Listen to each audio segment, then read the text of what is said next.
стиле польки, мазурки, вальса кружили пары в классических танцах.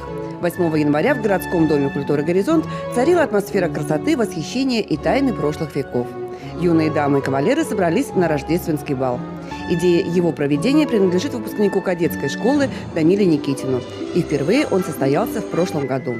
В этом году традицию решили продолжить.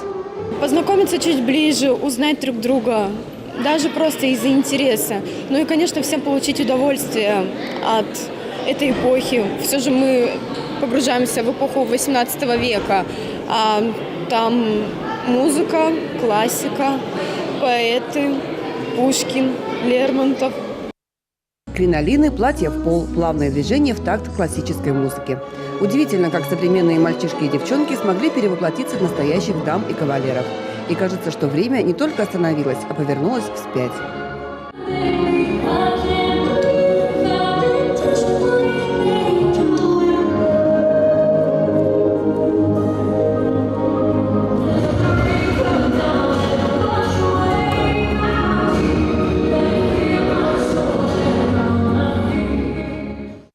Гимназистка Виктория Романова пришла на бал уже во второй раз.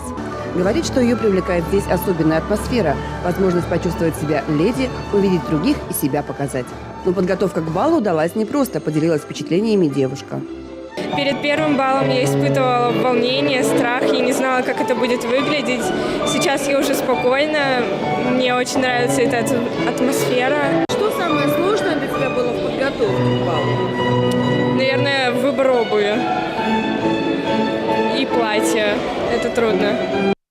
Полонез, полька, мазурка. Можно смело утверждать, что этот бал стал новой традицией сосногорских старшеклассников. И на следующий год танцующих пар будет больше. По крайней мере, на это надеются организаторы. Ведь классика, она всегда будет классикой, поэтому классика, она востребована. И молодежи, конечно, надо и классическая музыка, и классические танцы. Наряду, конечно, и с айфонами, и с прогрессом, который существует. Поэтому молодежь может все. И учиться, и родину защитить, ну и на бал сходить. В завершении бала заслуженные награды. Дипломом «Удачный дебют» отмечены Ирина Плюснина и Антон Антропов. Самым галантным кавалером признан Михаил Гришко, а самой очаровательной дамой – Екатерина Лозина. Самая грациозная пара – Юлия Краева и Алексей Другов. И, наконец, лучшая пара бала – Ирина Самсонова и Максим Шашев.